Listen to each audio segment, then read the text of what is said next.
Welcome back to Tell Me More Stories Told This podcast. Yeah. Today, we're diving into a story that's both terrifying and unfortunately true. Yeah. It's a story that for a long time people couldn't believe was the work of just one man. It's one of those cases that truly tests your faith in humanity. We're talking about Luis Alfredo Garavito Cubillos, Yeah. a name that might not mean much to you, but he was known by a far more chilling moniker, the Beast. And that nickname, well, it's not an exaggeration. The crimes he committed were so horrific, so brutal, that investigators initially thought they were dealing with something far more widespread, like an organized group or even a cult.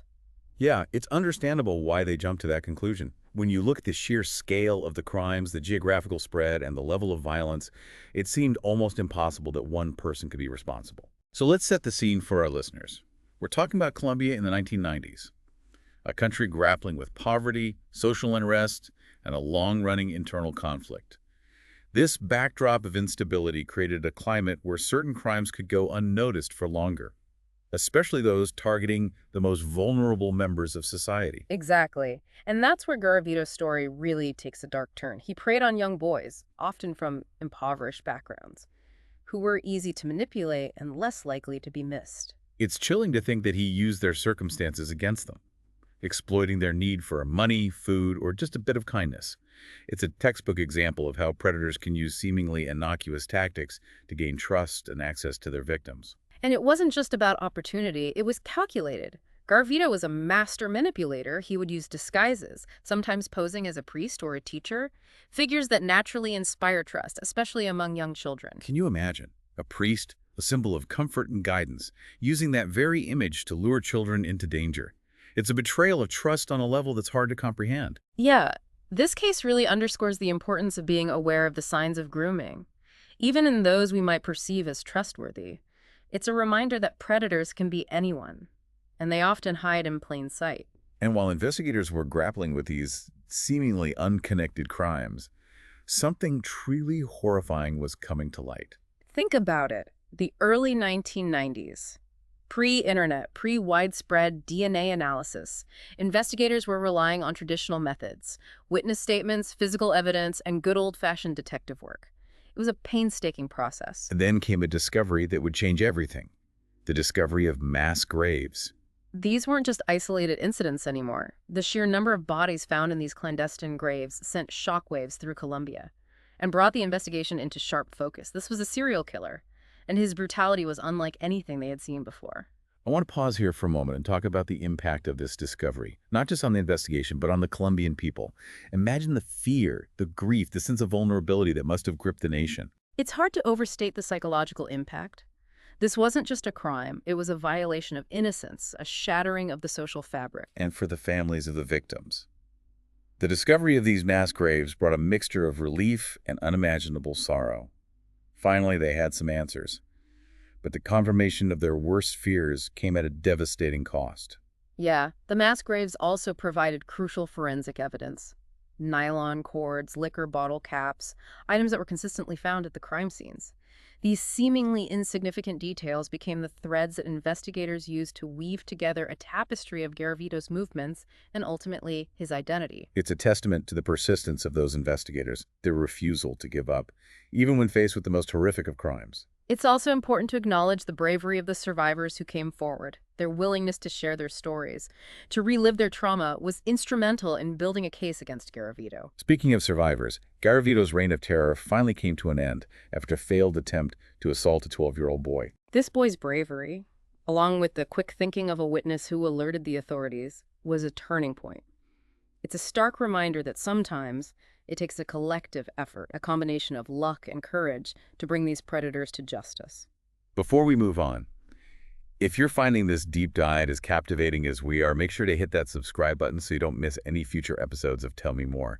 We've got so much more to uncover about this case. The capture of Garavito was just the beginning.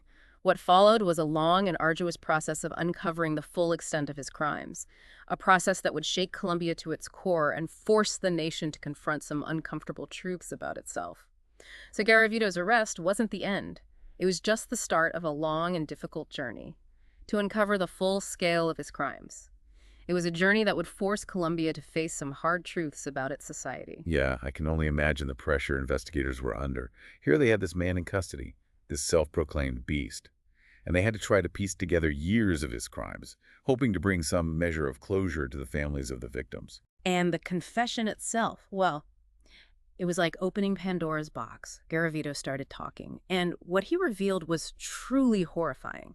He detailed the locations of bodies, his methods, the sheer depravity of his actions. The fact that he could so casually describe these horrific acts, it's mind-boggling. Did he show any remorse, any sign of understanding the pain he'd inflicted? What's striking about Garavito's confession, and even his later behavior, is the lack of genuine remorse. There was a detachment, an almost clinical way he spoke about his crimes, as if he was recounting a shopping list rather than confessing to the brutal murders of children. That's a chilling thought, to have that level of disconnect, to be able to compartmentalize such horrific acts. It speaks to a profound psychological disturbance. It certainly raises questions about the nature of evil, about the factors that can contribute to such a complete absence of empathy. But for the investigators, the focus had to be on verifying his claims and trying to bring some measure of peace to the families who had lost so much. Yeah, it's impossible to imagine the anguish those families were going through. Years of not knowing, of clinging to hope, only to have their worst fears confirmed in such a brutal manner. And as they began to corroborate Garavito's claims, the true scale of his crimes became horrifyingly clear. He confessed to over 140 murders, making him one of the most prolific serial killers in history. And the way he targeted his victims, it was so calculated, so predatory. He didn't just stumble upon these children, he sought them out, exploiting their vulnerabilities, their trust. There's a pattern that emerges when you look at Garavito's victims. Almost all were boys between the ages of 6 and 16, almost all from impoverished backgrounds, often living on the streets or in difficult family situations. These were children who were in many ways invisible to society, easy to manipulate and even easier to dispose of. And that's a point worth emphasizing. This wasn't just about a depraved individual. It was about a society that had, in some ways, failed to protect its most vulnerable members. These were children who slipped through the cracks, who lacked the support systems that might have made them less susceptible to Garavito's manipulations. It's a sobering reminder that even in a society that prides itself on its family values, there are always those who are marginalized, who are left behind. And predators like Garavito are experts at recognizing and exploiting those vulnerabilities. The trial itself was a media sensation. The world watched as the beast was finally brought to justice. The courtroom was packed with journalists, families of the victims, and a nation hungry for answers. The atmosphere was thick with tension, grief, and a palpable sense of outrage. And the sentence. I remember reading that he was sentenced to over 1,800 years in prison. That seems almost symbolic, given that Colombian law at the time only allowed for a maximum sentence of 40 years.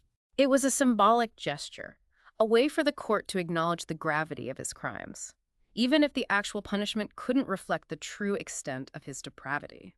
But I can imagine that for many, especially the families of the victims, that sentence felt inadequate, a slap on the wrist compared to the immeasurable pain he had inflicted. The case sparked a national debate about sentencing laws in Colombia.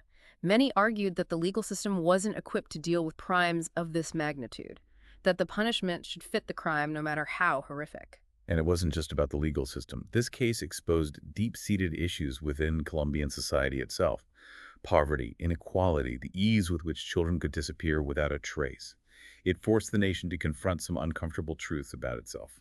It was a wake-up call, a moment of reckoning. And in the aftermath of Garavito's arrest and conviction, there were calls for change, for better child protection laws, for social programs aimed at addressing the root causes of this tragedy. So while Garavito was locked away, his crimes continued to reverberate through Colombian society, prompting a much-needed conversation about how to prevent such horrors from happening again. It's a conversation that's still ongoing today. Even with Garavito behind bars, it doesn't really end there, right? No, not at all. The scars he left on Colombian society, on the families of his victims, those wounds run deep.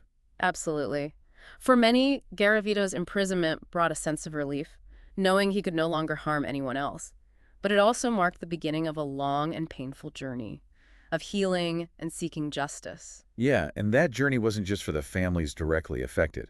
The entire nation had to grapple with the implications of his crimes, with the realization that such darkness could exist within their midst. It forced Colombia to look in the mirror and confront some uncomfortable truths about itself.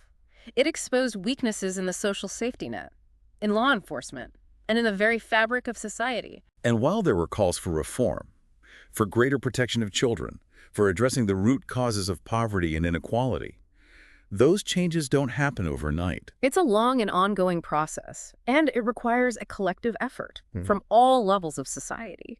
The government, law enforcement, community organizations, and individuals. Right. It's also about remembering the victims, honoring their lives, and ensuring that their stories are not forgotten. That's crucial, because it's easy to get caught up in the sensationalism of a case like this, to focus on the monster, on the depravity of his acts. But we must never lose sight of the human cost, the countless lives that were tragically cut short. And for those who survived, their ordeal didn't end with Garavito's arrest. Many carry the scars of their trauma, both physical and emotional. They require ongoing support, counseling, and a society that's willing to listen and understand. It's about creating a space where survivors feel safe to come forward, to share their stories without shame or judgment. It's about providing them with the resources they need to heal and rebuild their lives. And in 2023, after decades behind bars, Luis Garavito died in prison from leukemia and eye cancer. I imagine his death brought about a mix of emotions for people. Absolutely. For some, it was a sense of closure, an end to a chapter filled with pain and fear. For others, it reopened old wounds, rekindling the grief and anger they had been carrying for so long. It's a reminder that even with the passage of time, the impact of such a horrific crime continues to reverberate, and the process of healing is often ongoing. His death doesn't erase the pain he inflicted, or diminish the suffering of his victims and their families. But it perhaps allows for a shift in focus, a turning towards the future and a renewed commitment to preventing such tragedies from ever happening again. This deep dive has been a difficult one, a journey into the darkest corners of human nature. But it's also been a reminder of the resilience of the human spirit, of our capacity for compassion and healing. Yeah, we've seen the worst that humanity has to offer in the actions of Luis Garavito. But we've also seen the best, in the bravery of the survivors, the dedication of the investigators, and the unwavering pursuit of justice by so many. The story of Luis Garavito is a cautionary tale, a reminder that evil can lurk in unexpected places. But it's also a testament to the enduring power of hope, of our ability to confront darkness and strive for a better future. It's a story that compels us to ask difficult questions, to examine our own societies and systems, and to work tirelessly to protect the most vulnerable among us. Thank you for joining us on this difficult but necessary journey. We'll be back next week with another story that deserves a closer look. Until then, remember, be kind, be aware, and be a voice for those who need it most.